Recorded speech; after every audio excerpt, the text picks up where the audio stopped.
ကဘာမှာအခက်ခဲမရှိတဲ့လူဆိုတာမရှိဘူးကျန်းစာတွေကပုံကိုယ်တွေကအခက်ခဲပေါင်းများစွာကြော်ဖြတ်ပြီးတော့မှထိတ်ဆုံးကိုရောက်ခဲ့တာဒါပေမဲ့ဖယားရဲ့အတူရှိချင်းမျက်မှောက်တော်နဲ့အတူသွားလာတဲ့အခါမှာဘာဖြစ်လဲဆိုရင်သူဟာအေးစေပဲငြိမ်သက်နိုင်ဒါပေမဲ့တင်ဘဝမှာတင်မျက်မှောက်တော်မပါဘဲတင်သွားတယ်ဖယားစကားမပါဘဲတင်သွားတယ်ဖယားနဲ့အတူရှိချင်းမပါဘဲနဲ့တွန်သွားတယ်ဆိုရင်တင်ပြင်းနေလိမ့်မယ်တင်လေးနေလိမ့်မယ်တင်ပင်ပန်းနေလိမ့်မယ်ဒါကြောင့်တရားဘာရှာလို့လဲဆိုရင်တင်ဘဝကိုပေါ်ပါမှုရဲ့လမ်းဆန်းမှုရဲ့အခြေအနေတွေထဲမှာဖယားရဲ့မျက်မှောက်တော်ကိုရတဲ့အထိအသက်ရှင်ပါစာငတ်ပါတောက်တော့ပါဒါဆိုရင်တင်အခြေအနေတွေထဲမှာလည်းတင်ပေါ်လာလိမ့်မယ်ချိန်နေမျိုးကြောင့်ကျွန်တော်လုပ်ငန်းမှာဟာပြည်စည်းမှုတွေများတယ်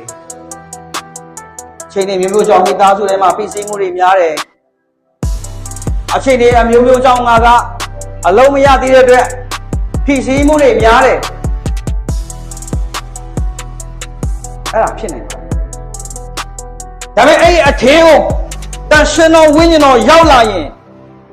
အဲ့ဒီပြည်စည်းမှုတွေအားလုံးဟာသိချတဲ့ပေါ်ပါသွားလိမ့်မယ်ဟာလေလုယာ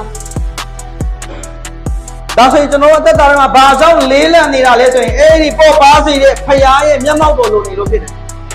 ဖယားအတူရှိချင်းမျက်မှောက်တော်လိုနေတယ်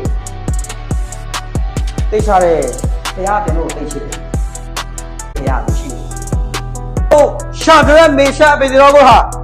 မီးလေးကိုရောက်သွားရင်တော့ဖယားရဲ့အတူရှိခြင်းကိုခံစားနေရတယ်ဟာလေလုယာဖယားကိုရက်တည်လိုက်လို့ပြဿနာမရှိတာမဟုတ်ဘူးပြဿနာလူတိုင်းမှာရှိတယ်ဒါပေမဲ့အဲ့ဒီပြဿနာတွေထဲမှာဖယားနဲ့အတူသွားတော့ကြောင့်အဲ့ဒီပြဿနာထဲမှာလည်းဖယားကဘာလုပ်နေလဲဆိုအတူရှိနေတယ်ဟာလေလုယာကျွန်တော်နဲ့အတူရှိတယ်မရှိတာမဟုတ်ဘူးဒါပေမဲ့ကျွန်တော်အခုလက်ရှိမှာနဖူးတွေ့ဒူးတွေ့